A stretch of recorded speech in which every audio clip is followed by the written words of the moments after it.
Halo, Assalamualaikum warahmatullahi wabarakatuh. Waalaikumsalam warahmatullahi wabarakatuh. Apa kabar teman-teman? Ketemu lagi. Iya, udah berapa minggu kita em, nggak ngelanjutin part 2-nya ya. Karena memang dari terakhir kemarin nggak ada pulang kampung, jadi karena ini pulang kampung lagi, Iya. jadi baru buat lagi. Kesempatannya waktu pulang kampung. Benar-benar. Oke, mungkin kita mau ngelanjutin membahas soal BHS. BHS atau Breath Holding Spell. Kemarin waktu part pertamanya itu kita kan sampai ngebahas waktu kejadian pertama kali. Ya, Terus ke ke dokter, terus apa kata dokter, yaitu BHS yang tipe yang kalau terjadi itu biru. Nah, sekarang kami mau membahas apa yang terjadi setelah diagnosa dokter. Apakah BHS-nya selesai atau BHS-nya hilang? Hilang nggak, Bu? makin Menjadi. menjadi. Setelah kejadian itu malah justru kejadian berulang terus menerus. Ya, benar banget. Kalau sekarang nyeritainnya bisa sambil ketawa karena memang Sudah selesai dan sudah berlalu. Kami bukan berarti menyepelekan hal ini, bukan. Karena memang yang gimana ya, kalau sudah berlalu dan sudah nggak muncul lagi, kita bisa nyeritakannya itu ya dengan tenang gitu. Ya. Jadi kayak mungkin sambil dengan kepala dingin ya, gitu. benar, sambil enjoy. Kalau orang cerita lagi ada masalah, lagi jalanin masalah itu pasti akan beda Ya, cara benar ceritanya. banget. Ya, benar banget. Nah, jadi mungkin langsung masuk ke kronologi. Jadi setelah diagnosa dokter itu, memang yang seperti sempat saya bilang di part pertama itu bahwa terjadinya dalam satu hari itu, bisa dibilang nggak pasti sih. nggak pasti. Tergantung Paling lama, sama paling sering berapa kali, Bu? minimal 1, maksimal bisa sampai 5 kali pernah. Ya, benar banget. Karena memang kan untuk anak-anak usia di bawah 5 tahun itu kompleks ya masalahnya. Di situ dia masih proses terjadinya tantrum gitu ya. Terus kayak dia apa-apa itu maunya diturutin ya, gitu kan. benar. Sedangkan Kita nggak bisa terlalu nurutin kita gitu. nggak terlalu semua itu diturutin Ya, gitu. benar. Kayak misalnya dia mau main air kan licin gitu, terus kita larang, udah jadi BHS. Anak-anak tuh cenderung kayak banyak ngelakuin sesuatu yang menurut kita tuh bahaya gitu kan. Benar Jadi banget. kita tuh banyak ngelarangnya gitu. Iya, benar banget. Dan kalau teman-teman mungkin ada yang mau nanya, mungkin bertanya gitu kan dalam hati, gimana perasaannya 5 kali gitu? Ya, kemarin kan kami sudah terangkan kan, sudah jelaskan gimana BAS itu terjadi dan ciri-cirinya.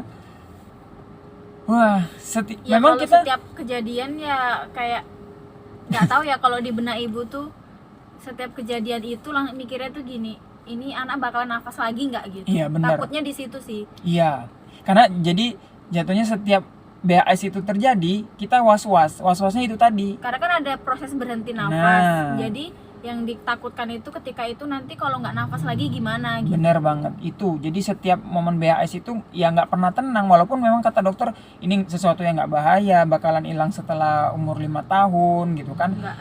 Nggak ada gangguan perkembangan gitu. Dijelasin memang semua dokter. Terus kami searching juga di Google, terus nonton juga di beberapa video YouTube juga mengatakan hal yang sama gitu.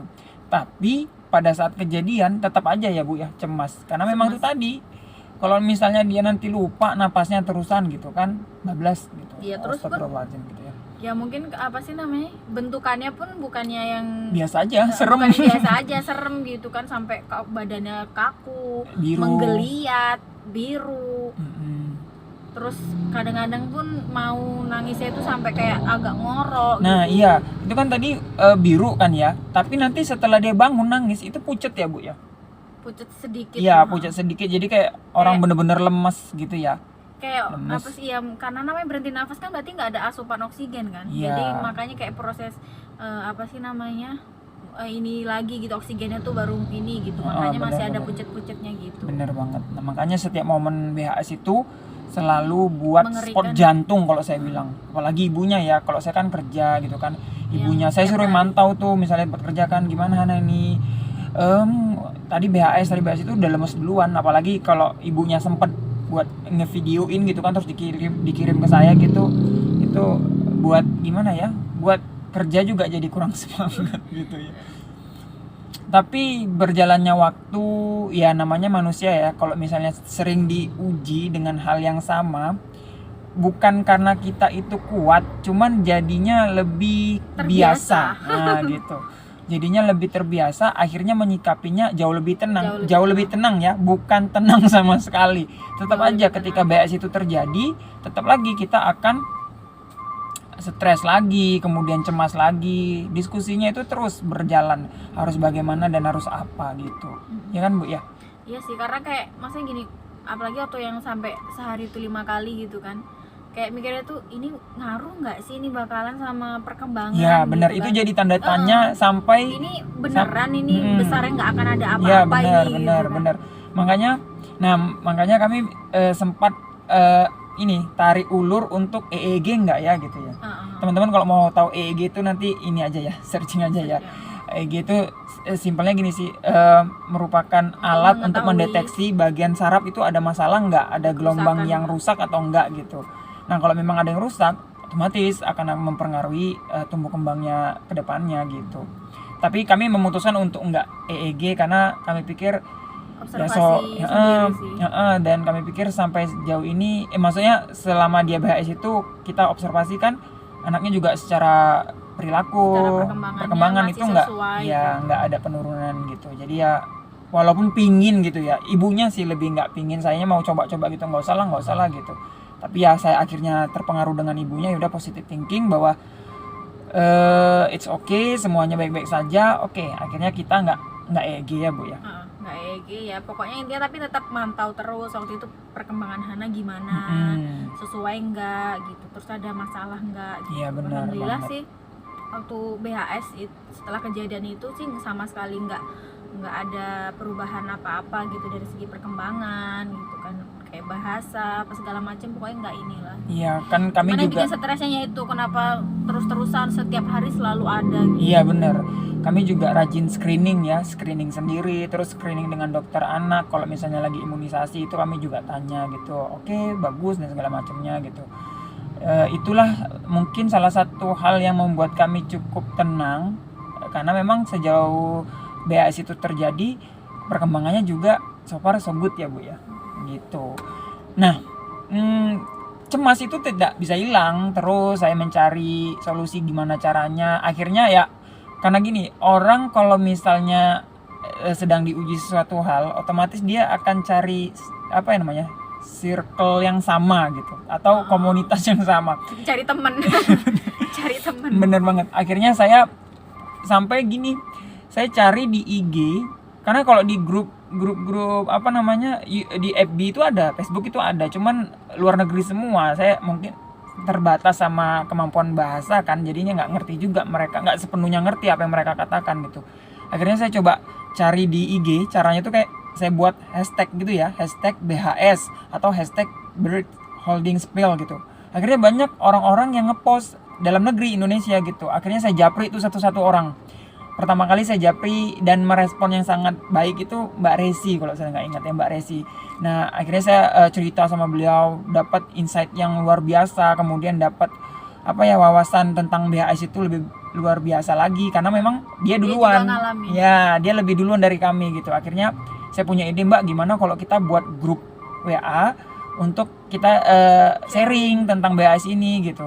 Akhirnya dari teman-teman yang sudah saya japri tadi, sudah saya DM melalui Instagram, balas semua tuh. Akhirnya setuju dengan ide saya untuk buat grup. Akhirnya saya buat grup, yaitu grupnya Bird Holding Spell gitu. Jadi makin hari makin banyak yang gabung. Alhamdulillah dan qadarullah, ada yang dari perawat, kemudian dari macam-macam deh profesinya, dan yang dari perawat itu lebih mengedukasi kami bahwa BAS itu seperti ini dan bla bla bla. Akhirnya jauh lebih tenang ya Bu ya. Akhirnya grup itu berjalan untuk diskusi terus baru juga masuk orang yang anaknya baru BHS. Jadi di situ lebih kayak dapat support selalu yang ada member baru gitu. Iya benar, dapat support yang lebih banyak lagi. Akhirnya secara psikologis juga berpengaruh ke kita ya Bu ya. Nah itu penting. Kenapa saya bilang penting? Karena kita kan menghadapi anak kita yang sedang BHS. Kalau kita psikologisnya tidak oke, berantakan sebenarnya. Iya sih, nggak bisa nanganin Gelap, guys. dengan ini sih, dengan bagus, karena ternyata pun kalau anak BHS pun nggak sembarangan, maksudnya BHS itu ada juga bukan penanganan sih, kayak kalau anak BHS itu kita harus ngapain gitu kan, yang jelas kan bener-bener. kayak tenang, habis itu kan kan memang anak BHS itu kan kayak badannya dikakuin gitu kan, itu tuh justru malah nggak boleh kita dekep gitu loh, apa sih. Oke, mungkin langsung masuk ke tips ya Bu ya. Nah, mungkin teman-teman nanti terus kalau saya nanti anak saya BHS gimana ngadepinnya gitu, kan. gimana penanganannya? Tipsnya apa Bu? Tenang yang pertama. Itu yang paling penting, tenang. Yang kedua kan, karena kan memang anak itu lagi posisinya berhenti nafas kan, jadi jauhkan istilahnya tuh bagian wajah itu dari apa sih namanya, dari yang badan bisa menyumbat. kita, yang bisa menyumbat gitulah, ataupun justru malah jangan dipeluk gitu, karena nanti dia kayak badannya itu terkengkang gitu. Iya, terus susah juga bergerak gitu. Karena dia jadi itu pasti bakalan ngolet kan. Bener. Jadi kalau ibu baca itu malah justru dibaringkan di tempat yang datar, Ya. jadi kayak aliran darahnya itu bagus, mengalir gitu, dengan mengalir, bagus. gitu. Kemudian posisinya jangan Di tempat yang kayak keras gitu, Ya, kalau bisa bener. di tempat yang ini gitu. bener Yang banget. ya apa sih namanya, pokoknya intinya nggak keras lah, nggak Karena- harus di kasur juga. Karena kan dia posisinya itu nggak tahan napas, terus lemes. Dia nggak bisa kontrol kan badan dia mau tumbang kemanapun, ke kiri, ke kanan, ke depan, ke belakang gitu. Jadi kalau di area dia itu tidak aman atau keras, Bahaya. atau ada benda yang memang bisa melukai dia, itu tuh bahaya karena mereka kan juga nggak punya kontrol, nggak sadar gitu, tumbang ke belakang aja. Kalau misalnya belakangnya keramik doang atau memang lantai keras, itu juga bahaya untuk mereka. Nah makanya disarankan ketika mereka seperti itu tuh dibaringkan di tempat yang datar dan lembut ya Bu ya. Ya, sebisa mungkin gitu. Ya, Tapi kan bener. kadang anak-anak itu kan BHS nggak tentu di mana, kayak Iya, Hana aja contohnya bener, pernah bener. di dalam kamar mandi. Kamar mandi ya benar. Lagi mandi sama ibunya gitu, terus BHS. Jadi tuh kalau yang dulu waktu ibu lakuin tuh ibu pangku. Iya, di pangku. Jadi teman-teman harus siap ini. Jadi misalnya anaknya udah mulai ada tanda-tanda BHS nih, tenang dulu, memang secara psikologis kita terus didamaikan dulu nih hati itu. Karena kenapa? Kita mau nangani anak yang memang kondisinya itu lagi tidak sadar gitu, karena memang dia mengalami BHS itu. Misalnya terjadi di tempat yang tidak memungkinkan untuk dia baring, berarti kan harus dipangku. Otomatis orang tuanya itu harus prepare dulu bagaimana sih nanti kalau misalnya dia di sini BHS, aku posisinya harus gimana gitu. Itu yang paling penting. Ya kenapa harus tenang kan, kayak kita tuh biar bisa mikir sehat gitu loh. Biar bener. oh ini lagi BHS harus gini gitu. Kalau kita cemas kan kayak semuanya tuh Semaput. bisa buyar gitu loh. Iya, bener, sampai semaput. nggak bisa, ini harus ngapain ini gitu, karena udah kecemasan duluan gitu. Iya benar, itu yang paling penting. Dan perhatikan banget, yang paling fatal gini sih, karena juga kita nggak bisa kontrol ya waktu dia misalnya lagi makan sesuatu ya kan Bu, di mulutnya masih ada sesuatu pas dia BHS, itu tuh bahaya sekali. Tapi Hana pernah nggak ya? Kayaknya nggak pernah deh. Nah, itu yang mungkin teman-teman harus diwaspadain, bahwa ini perlu diperhatikan lebih dalam Lupa lagi. sih. Kayaknya nggak pernah deh. Nggak inget sih. Enggak. Iya, soalnya waktu dia BHS kan tentu harus di tenggorokan mulut itu harus benar-benar lapang kan untuk dia napas kembali gitu. Ataupun nanti kalau misalnya ada makanan Bahaya. tersedak, itu jadi bahaya. Makanya memang benar dokter bilang kalau ini sesuatu yang normal biasanya di perkembangan anak, tapi nggak semua ya. BHS ini normal dan tidak bahaya, tapi kalau orang sekeliling mereka itu tidak menjaganya dengan baik atau menghadapi, nggak tahu ilmu cara menanganinya, jadi bahaya. Kayak tadi tuh misalnya dia makan sesuatu tapi lagi BHS terus tersedak, kan harusnya bukan BHS-nya yang membuat dia Jadi kenapa tapi memang karena ada makanan yang dia makan gitu. Itu sangat penting sekali. Jadi mungkin tentang BHS ini banyak sebagian orang menganggap biasa gitu kan. Saya pernah nemuin sih di tempat kerja saya itu anaknya BHS dan mereka menganggap itu biasa sebenarnya. Tapi itu tadi poin-poin yang kita jelasin tadi, bahwa ada makanan di mulutnya, kemudian kalau dia tergeletak ke belakang dan bagian belakang itu keras, itu kan juga sangat bahaya.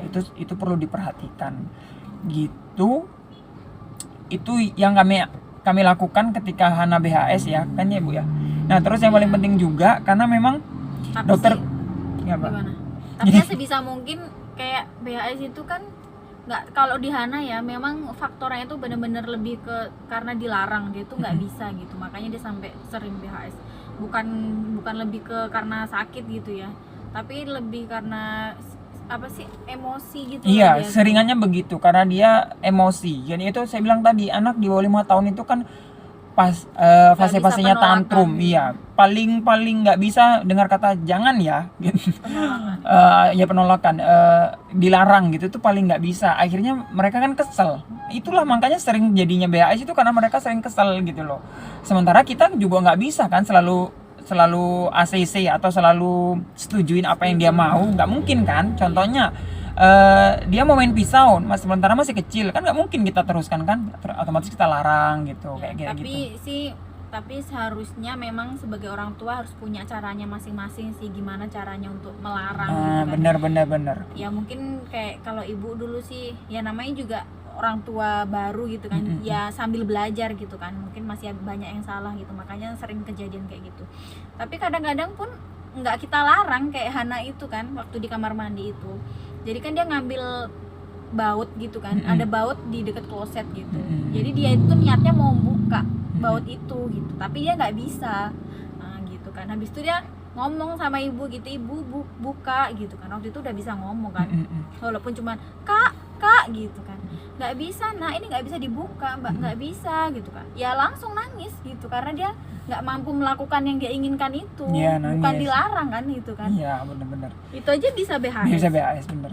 Dan yang ini sih sebenarnya anak-anaknya dulu memang mudah emosi, nggak tahu. Mudah emosi itu juga salah satu faktor pendukungnya untuk BAS-nya sering terjadi. Akhirnya memang karena ada larangan sedikit jadi nangis, baper, terus jadilah BAS-nya begitu.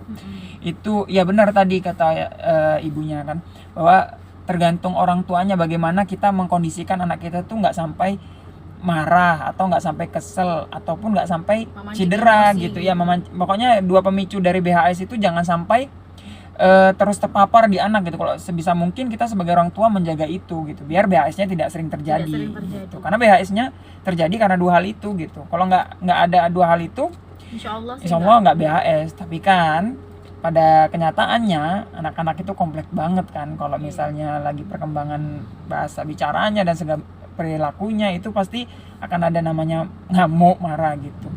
Itu. Nah, terus juga masalah ini, karena kan kalau anak kami itu dokter juga pernah sempat bilang bahwa BAS itu berkaitan dengan zat besi. Ya kan Bu ya? Dan memang kayak apa sih? Bukan tapi nggak suatu hal yang pasti sih. Iya benar. Jadi gini, sempat ada dikatakan bahwa bisa memang jadi pengaruh. Iya, karena setelah kami jelaskan masalah BHS ini, dokter sempat nyarankan untuk tes zat besi seperti yang saya jelaskan di part pertama itu kan memang udah kami lakukan dan memang hasilnya itu rendah banget. Nah, jadi kami sih sebagai orang tua itu kayak mikir gimana kalau memang zat besinya kita kita naikin gitu ya, dengan cara diperbaikin, makan yang disaranin dokter gitu kan, kayak daging sama bayam, ya vitamin. Saya bukan bilang ini pengaruh atau enggaknya ya, tapi kayaknya memang kami merasa ketika sering makan yang untuk meningkatkan zat besi itu, BHS-nya dalam satu hari itu rada oke ya Bu ya. Iya, agak kayak 1-2. Bener gitu, kayak ada pengaruhnya. Tapi lagi-lagi kami kan bukan menguji lab ya, itu jadi nggak terbukti. Ya nggak tahu jelas itu karena itu atau enggak gitu. Iya, jadi sih kami lebih kayak observasi sendiri. Memang akhirnya setelah dimaksimalkan, maksudnya makanan yang berkaitan dengan zat besi itu lebih baik gitu. Itu mungkin lanjutan dari tentang BHS. Teman-teman kalau misalnya ada yang mengalami hal yang sama, pesan. Emang nggak mau disampaikan maksudnya kayak sampai umur berapa? Oh iya bener, oke, saya lupa. Nah, kalau dalam teorinya itu yang saya baca, lebih banyak menemukan bahwa BHS itu akan selesai setelah umur 5 tahun. Hampir semua artikel, kemudian beberapa jurnal saya baca juga setelah 5 tahun akan oke dan nggak muncul lagi. Dan terus kami berdua tuh kayak mikir, Lama Ya, banget. lama banget gitu ya. Lama 5 tahun banget, lagi. 5 Ini anak tahun. baru 1 tahun. masih 1 tahun gitu.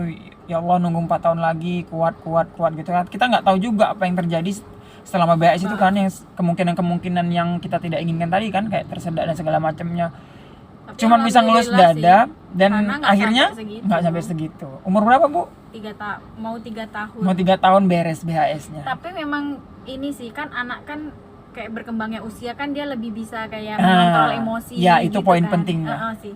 Oke. Jadi kalau kayak anaknya itu lebih cenderung apa sih namanya, bisa bedain emosi, bisa ini kayaknya lebih bisa ini Bener, dikontrol bener. Nah, BHS-nya. saya lupa juga nyampein. Jadi kalau teman-teman anaknya ada yang BHS, perlu tuh dari ketika dia umur 1 tahun lah, atau memang dia sudah bisa berkomunikasi, ajarkan regulasi emosi itu perlu. Misalnya latihan menunggu, sabar, itu penting karena kalau yang namanya dia nggak sabar pengen sesuatu, itu pemicu yang sangat Ini apa ya, luar biasa. jadi pemicu utama gitu. Jadi makanya teman-teman ajarkan juga ini apa namanya, regulasi emosi sama anak gitu ya, kayak sabar ya sambil misalnya dia mau makan, sabar ya nanti bentar ya gitu. Itu latihan juga gitu. Jadi dia bisa meregulasi emosinya, walaupun memang untuk anak-anak di bawah 5 tahun masalah regulasi emosi itu sulit gitu, tapi kita nggak ada salahnya untuk mencoba. Akhirnya ya itu sedikit menolong untuk mereka gitu. Intinya sih komunikasi sih dengan Iya, anak. karena itu terbukti anak setelah hampir mau 2 tahun itu mulai bisa dapat regulasi emosinya. Iya, semenjak dia bicaranya udah mulai bisa kayak diajak tiktokan gitu loh. Bisa timbal balik gitu. Timbal balik gitu, 2 arah gitu. Jadi dia udah bisa ngeh. Kayak misalnya dilarang, nanti itu ada gantinya, atau bukan nggak boleh tapi menunggu dulu. Iya, atau memang kalau dia mau main yang ini belum boleh, yang itu dulu ya gitu. Dia udah bisa nerima. Dan akhirnya setelah 3 tahun bener-bener beres. Alhamdulillah, qadarullah sampai sekarang selesai. Sabar segut lah ya, maksudnya ya untuk perkembangannya masih terpantau di milestone-nya ya gitu. Dan teman-teman yang, karena gini juga kami punya anak kedua, sempat was-was juga nih jangan-jangan ada penurunan karena memang BAS itu keturunan katanya ya Bu ya. Emang keluarga kami ada sih yang BAS. Ada yang juga yang BAS gitu. Akhirnya ya itu prepare, tapi alhamdulillah ya adiknya mudah-mudahan enggak lah ya. Sejauh ini udah 1,5 tahun nggak pernah menunjukkan tanda-tanda iya BAS. gitu. Jadi teman-teman yang punya anaknya ciri-ciri yang seperti kami jelaskan, jangan cemas, tapi jangan dianggap sepele karena itu penting. Kenapa? Dari penanganan itu kita juga bisa melihat bahwa risiko BAS ini tinggi atau rendah dari penanganan sendiri. Yang saya bilang tadi, kayak mau tersedak atau tergeletak ke belakang saat itu terjadi. Mungkin itu untuk part 2-nya tentang BHS ini. Terima kasih teman-teman. Semoga sehat selalu. Dan semoga anak kita selalu diberikan kesehatan dan tetap bahagia. Oke? Udah Bu? Udah. Assalamualaikum. Makasih.